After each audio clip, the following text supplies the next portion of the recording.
Bonjour tout le monde, Ayoub Yousfi, responsable développement à la Bourse de Casablanca.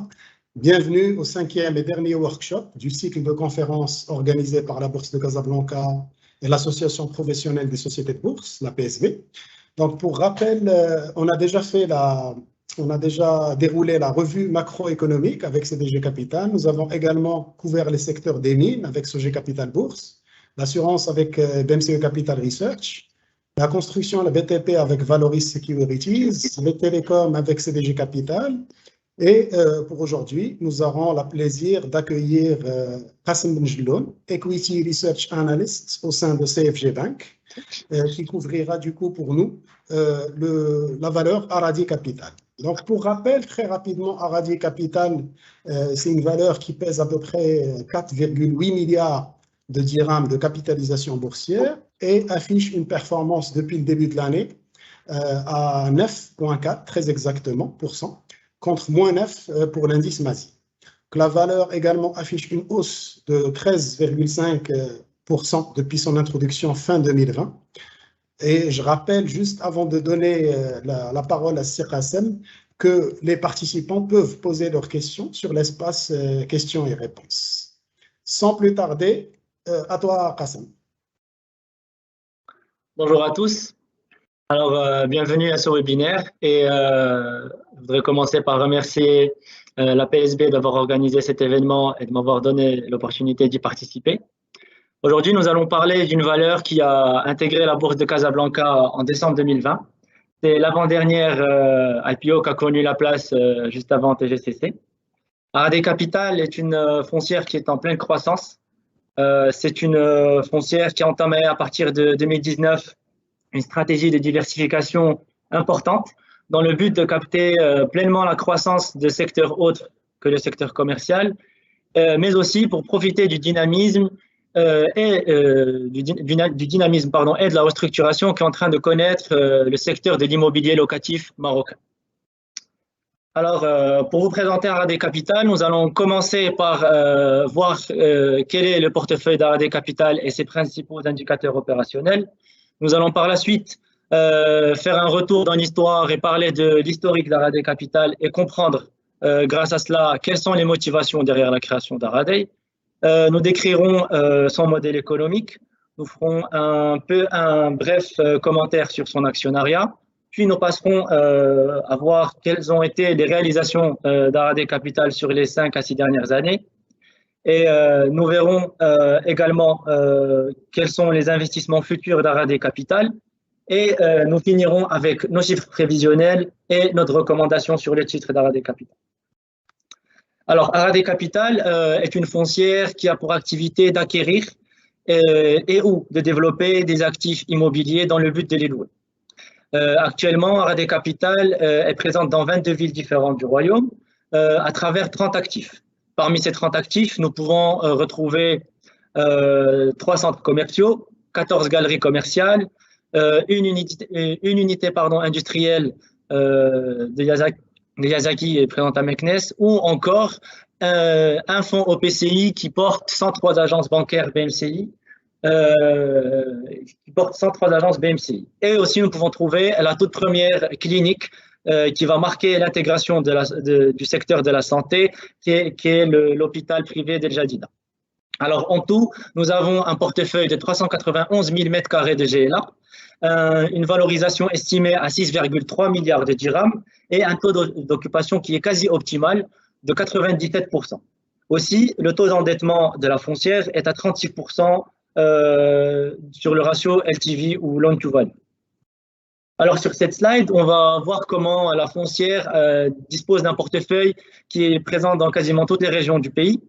En effet, grâce à l'expertise d'Aradi Capital et aux différents formats dont elle dispose dans son portefeuille, elle est capable d'adresser différents types de demandes et d'offres et ainsi pouvoir s'adapter à toutes les régions. Donc, comme nous pouvons le voir, il y a une certaine prédominance sur l'axe Casablanca, Rabat, Tanger et la ville de Marrakech. Mais encore une fois, ce sont des villes qui ont une forte affluence et différents types de demandes et d'offres. Alors, Passons maintenant à l'historique d'Araday Capital. En effet, pour comprendre l'activité d'Araday Capital aujourd'hui, il faut comprendre quelles sont les motivations derrière sa création. Alors, en effet, en 2010, le groupe Araday Capital, non, pardon, excusez-moi. Alors, la création d'Araday Capital résulte de la volonté du groupe La Belle Vie de séparer l'activité de distribution alimentaire de son activité de gestion immobilière. Donc, dans cette idée en tête, le groupe La Belle Vie va acquérir la filiale MCCM qui détient 8 magasins métro et une importante réserve foncière. Par la suite, le groupe va créer la filiale MLV qui, elle, va porter le fonds de commerce et l'exploitation de ces magasins-là, tandis que la composante foncière restera logée dans MCCM. Par la suite, en 2013, MCCM deviendra VLV, le véhicule d'investissement immobilier de La Belle Vie. En 2015, un événement majeur dans l'histoire d'Araday Capital aura lieu et ça sera la prise de participation de la Bird. La Bird est une institution financière supranationale qui, à partir de 2012, va décider d'investir dans certains marchés émergents et en voie de développement, comme le Maroc. La prise de participation d'Araday Capital, de la Bird dans Araday Capital viendra sous quelques conditions. La première, c'est l'implémentation de 3 comités. Ceci va permettre d'améliorer ou de changer les pratiques de gestion et de gouvernance de la foncière. La deuxième condition, c'est l'intégration de reporting d'activités, de performance et financiers en normes marocaines et IFRS. Et la troisième condition, c'est la désignation d'un asset manager externe et indépendant, à savoir Reim Partners. Par la suite, et grâce à cet événement, la foncière va connaître des opérations stratégiques qui vont porter la croissance du groupe, comme par exemple l'acquisition de la foncière Best Real Estate en 2016, qui, elle, va apporter en une seule opération 115 000 m² de GLA. Ou encore l'acquisition de l'usine Yazaki à Meknes en 2019, qui va marquer le début de la stratégie de diversification du portefeuille. Passons maintenant au modèle économique d'Araday Capital. Donc, le modèle économique d'Araday Capital repose excusez-moi, sur 3 piliers principaux. Le premier, c'est la capacité de la foncière à assurer la totalité de la chaîne de valeur de développement des actifs immobiliers. Grâce à ses partenaires Reim Partners, Araday Real Estate Services, ainsi que des prestataires externes, Araday Capital sera en mesure de remplir toutes les missions de prospection et acquisition foncière, de construction, de commercialisation et de gestion locative. Cette activité de développement aura un risque majeur, ou enfin un défi majeur, c'est celui de commercialiser rapidement les locaux avant même le lancement des actifs.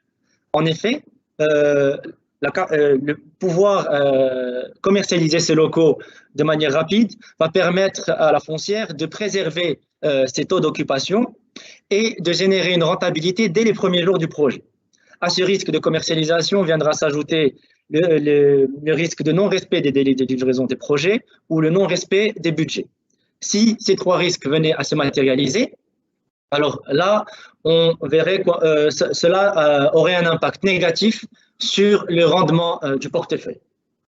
Le troisième axe, ce sont les règles de gestion, que doit suivre la foncière dans son quotidien. Alors, premièrement, il faut savoir que les cash flows issus de la location n'ont pas vocation à être réinvestis ou à être utilisés pour le remboursement des encours bancaires. En effet, Araday Capital va utiliser la majorité de ces cash flows dans la distribution des dividendes en respectant un ratio minimum de 85% du FFO.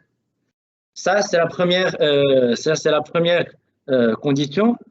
La deuxième condition, c'est le respect d'un ratio d'endettement maximum, loan to value, d'un maximum de 60% qui, en interne, est capé à 40%. Ce qu'il faut savoir, c'est que si ce ratio venait à être dépassé, alors la foncière devra procéder à une augmentation de capital pour ramener ces niveaux d'endettement à des niveaux acceptables. Il faut aussi garder en tête que, étant une foncière avec des besoins en investissement importants, la foncière va constamment avoir besoin de se financer et aura toujours, disons, une dette perpétuelle, recours à une dette perpétuelle. Pour rappel, ces conditions de règles de gestion sont des conditions communes au secteur des OPCI à l'international et même au niveau national. Faisons un bref commentaire maintenant sur l'actionnariat d'Araday Capital. Alors, nous considérons l'actionnariat d'Araday Capital comme un actionnariat de qualité et surtout comme des partenaires du développement, de croissance de la foncière. En effet, des actionnaires qui sont, en plus de ça, institutionnels, sont aussi des actionnaires qui vont représenter des locataires potentiels pour la foncière à chaque lancement d'actifs, mais de la même manière, Araday Capital va représenter pour ces actionnaires-là un bailleur de qualité qui respecte des standards internationaux. Et donc, c'est une situation qu'on peut appeler gagnant-gagnant. Passons maintenant aux réalisations d'Araday Capital. Alors, en effet, grâce à des opérations stratégiques et à des projets Greenfield sur les 6 dernières années, on peut voir comment, le portefeuille d'Araday Capital s'est multiplié quasiment par 4 en termes de taille GLA, passant de 100 000 m² en 2015 à 380 000 m² en 2021. Une valeur du portefeuille qui s'est également multiplié par 4, passant de 1,6 milliard à 6,1 milliards, et des indicateurs financiers qui ont connu une croissance encore plus grande en se multipliant par 5, avec un NOI qui est l'équivalent de l'EBITDA dans le secteur des foncières, qui passe de 67 millions de dirhams en 2015 à 313 millions de dirhams en 2021, et un FFO qui est un RNPG ajusté, encore une fois, dans le secteur des foncières, qui va passer de 44 millions de dirhams en 2015 à 204 millions de dirhams en 2021. Maintenant, pour garder le même élan et le même rythme de progression, la foncière travaille sur un plan d'investissement de 2,5 milliards sur la période 2021-2025. Ce programme d'investissement tourne autour de 4 projets ou 4 axes principaux. Le premier, c'est le développement de cliniques dans le cadre du partenariat qui a été annoncé très récemment entre le groupe Agdital et Araday Capital. Donc, en effet, Araday Capital a procédé à une prise de participation de 51% dans la filiale Agdital Immo, qui, elle, va porter le développement de 7 nouvelles cliniques dans le réseau d'Agdital. Alors, une de ces cliniques est déjà opérationnelle et génère déjà ses premiers revenus, c'est l'hôpital privé d'El Jadida. 4 cliniques devraient être livrées en 2022, puis 2 autres en 2023. Au total, on estime il est annoncé une enveloppe d'investissement d'1 milliard de dirhams et une GLA totale additionnelle de 100 000 m² une fois que les 7 cliniques seront prêtes. Par la suite, le deuxième projet, c'est le développement du premier immeuble de bureau de la foncière, un immeuble qui sera nommé Prisme. Cet immeuble aura un coût de développement de 60 millions de dirhams hors valeur du terrain et représentera une GLA d'environ 6 500 m². Le troisième axe, c'est le développement d'un projet mixed use à Casablanca. Celui-ci devrait offrir des espaces commerciaux, des espaces de loisirs et de bureaux pour un investissement prévu de 550 millions de dirhams et une livraison qui devrait avoir lieu aux alentours de fin 2024. Finalement, Araday Capital compte toujours poursuivre son accompagnement sur la stratégie de développement des supermarchés La Belle Vie et des marques de la Best Financière. Et donc, pour cela, il compte développer un local par an à partir de 2024 pour un investissement compris entre 120 et 150 millions de dirhams. Au total, nous prévoyons une GLA additionnelle de 150 000 m² additionnels entre 2021 et 2025 pour atteindre une taille conséquente du portefeuille qui devrait avoisiner les 550 000 m² de GLA à horizon 2025. Donc, grâce au plan d'investissement en cours d'exécution qu'on vient de vous décrire, à la montée en puissance des actifs qui ont été lancés entre 2019 et 2020 et qui devraient atteindre leur plein potentiel entre 2021 et 2022 ainsi que l'application de l'augmentation légale des loyers de chaque bail commercial, nous pensons que le chiffre d'affaires d'Araday Capital devrait croître d'en moyenne 12% sur la période 2021-2026 pour atteindre 740 millions de dirhams. Son NOI devrait progresser d'à peu près le même rythme pour atteindre 570 millions de dirhams en 2026. Le FFO devrait suivre un rythme de croissance moyen de 8% pour atteindre 300 millions et le dividende par action devrait connaître une croissance minimum de 5,7% pour atteindre 24 dirhams par action. Pourquoi je dis bien croissance minimum? Car le taux de distribution sur lequel a été basé ces calculs est de 85%, qui est le taux minimal de distribution du FFO. Cela dit, en 2021, nous avons assisté à un taux de distribution de 95% du FFO, et sur les 3 à 4 dernières années, nous sommes plutôt sur une moyenne entre 92 et 93% de distribution du FFO. Donc finalement, nous recommandons d'acheter Araday Capital avec un cours cible à 525 dirhams, et notre recommandation est fondée sur 5 principaux facteurs. Le premier, c'est un potentiel de croissance qui est grâce à une réserve foncière importante et rapidement activable, un partenariat de développement stratégique avec Best Financière, La Belle Vie, BNCI ou encore le groupe Arcdital, et un secteur de l'immobilier locatif qui est en pleine restructuration et en plein dynamisme.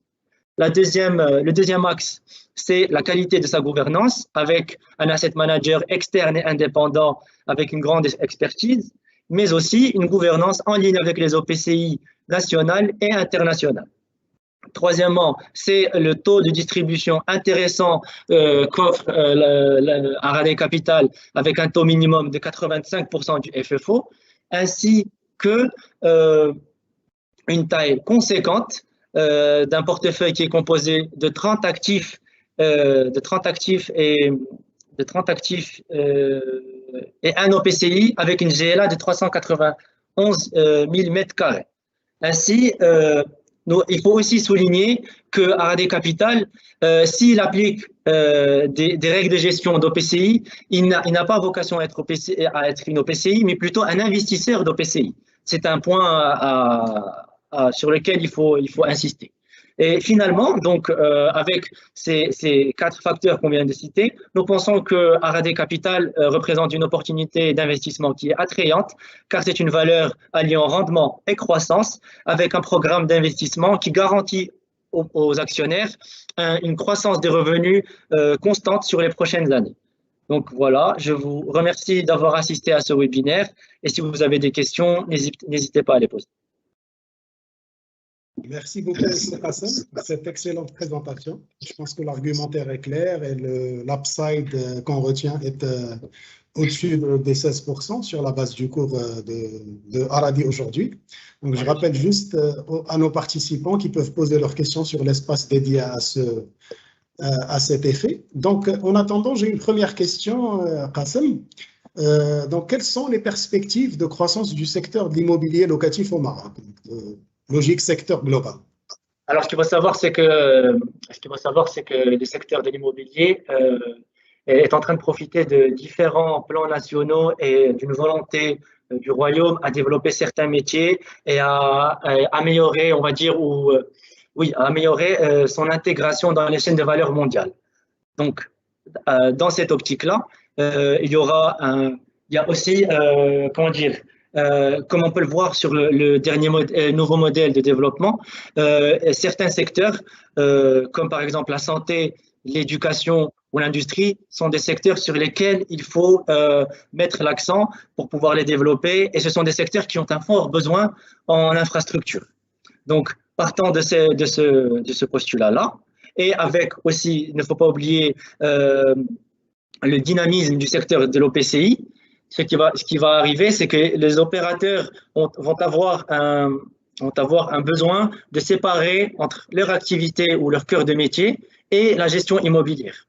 Bien sûr, si nous pouvons, si nous pouvons écarter la partie gestion immobilière et ne se concentrer que sur son cœur de métier, investir que dans le développement de son activité et pas sur de l'infrastructure qui après qui a un coût d'investissement et de développement important, on voit comment ce secteur ne peut que se développer sur les prochaines années.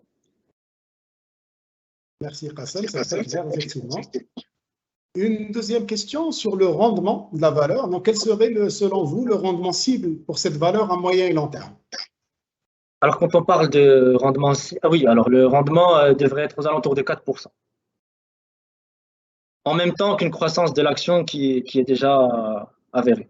Effectivement, donc, comme tu l'as très bien rappelé, donc, selon toi, la valeur présente à la fois un argument de rendement, mais aussi une croissance que les actionnaires peuvent accompagner. Donc, il est important effectivement de noter cette particularité, en tout cas ces attributs de la valeur.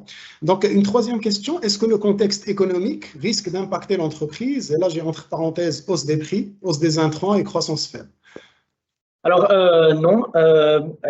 Ce qu'il faut savoir, c'est que Araday Capital opère avec un objectif de rendement locatif. Donc, si cet investissement va s'élever parce que le prix des matières premières, comme on le connaît aujourd'hui, est de plus en plus important, cela va être impacté sur le rendement locatif du projet développé. C'est clair. Une quatrième question, avec ta permission évidemment. Donc, est-ce que la stratégie de diversification va entraîner une sortie du secteur retail et donc de ses partenaires La Belle Vie et Best Financière? Non. Ce qu'il faut savoir, c'est que la stratégie de diversification, ce n'est pas un désengagement de ses actionnaires principaux à La Belle Vie et Best Financière ou encore un désengagement du secteur retail. C'est la volonté de capter la croissance d'autres secteurs qui ont un potentiel qui ont un potentiel important et que Araday, avec sa capacité de pouvoir fournir de l'infrastructure, veut profiter de ce potentiel-là. Mais ça ne veut pas dire qu'elle va se désengager du retail, car ce qu'il faut souligner, c'est que les surfaces de grande consommation qu'on connaît aujourd'hui n'ont un taux de pénétration actuel que de 17%. Donc, il y a encore du potentiel à aller chercher dans les formats hypermarchés, supermarchés, etc., etc. Parfait, merci beaucoup. Une cinquième question, Sir Qassem. Donc, comment l'entreprise compte financer son plan de croissance, dette ou action ou equity? Alors, il y aura un financement par les deux méthodes. Le plus important, c'est de respecter le taux LTV qui est fixé à 40% dans les règles de gestion de l'entreprise et comme nous en avons parlé. Et donc, il faudra bien sûr trouver un équilibre entre les deux. Très bien. Toujours en lien avec le financement de la croissance et de l'entreprise, j'ai une question qui concerne le ratio loan to value. Donc, le participant nous demande quel est le ratio loan to value actuel de l'entreprise. Je pense que tu as parlé de la valeur cible. Il est de 36%. Nous préciser. Oui, alors il est de 36%. Le ratio loan to value se calcule en rapportant les dettes financières à la valeur des actifs d'Araday Capital, c'est-à-dire ses immeubles de placement et son cash. Je voudrais juste souligner un point, revenir sur un point, c'est que la gestion de ce ratio loan to value va faire qu'il y aura des augmentations de capital répétitives au fur et à mesure qu'on arriverait à des taux LTV qui dépasseraient les taux, enfin la cible marquée. Parfait, merci beaucoup, Sir Qassem. Je ne sais pas s'il y a d'autres questions de la part des participants. En tout cas, je n'en vois pas. Ah, si, une petite question, Myriam. Sur quoi se base la croissance du chiffre d'affaires? Nouveau projet uniquement ou augmentation de l'actif actuel aussi? Non, bien sûr, il se base sur les deux. Il se base sur les nouveaux investissements, sur les augmentations de loyers qui sont légales, enfin les augmentations triennales généralement, et sur la montée en puissance des actifs qui ont été lancés récemment, tels que Stella Park Agadir ou Stella Park Temara, qui ont connu des lancements en 2019. En 2020, pardon, excusez-moi. Donc, merci beaucoup, Sir Qassem, pour la clarté de ta présentation et des arguments avancés. Donc, je pense que ça va aider très certainement les investisseurs à mieux cerner le potentiel de la valeur et comprendre le business model. Donc, je te remercie énormément pour ta participation et la participation de CFG globalement. Probablement un mot de la fin avant de clôturer. De ma part? Oui, absolument. Alors, premièrement, merci encore une fois d'avoir organisé cet événement. Oui, nous, au sein de CFG Bank, on croit vivement dans la capacité de croissance d'Arade Capital. On pense qu'il y a une série de facteurs qui poussent la valeur à croître sur les prochaines années. C'est la stratégie de diversification, c'est les nouveaux projets, c'est le secteur de l'immobilier dans sa globalité. Donc, voilà, c'est ce que j'ai à vous dire. Merci beaucoup, Qassem. Merci encore une fois pour ta participation. Donc, je rappellerai juste à nos participants qui peuvent voir et revoir l'enregistrement de ce webinaire sur les réseaux sociaux, principalement YouTube, la chaîne YouTube de la Bourse de Casablanca et de la PSB. Et je vous donne rendez-vous du coup l'année prochaine avec le même cycle de conférences pour vous présenter les résultats des sociétés cotées par secteur et surtout vous proposer une lecture du potentiel des valeurs. Sir Qassem, merci beaucoup et à bientôt. Merci, à bientôt.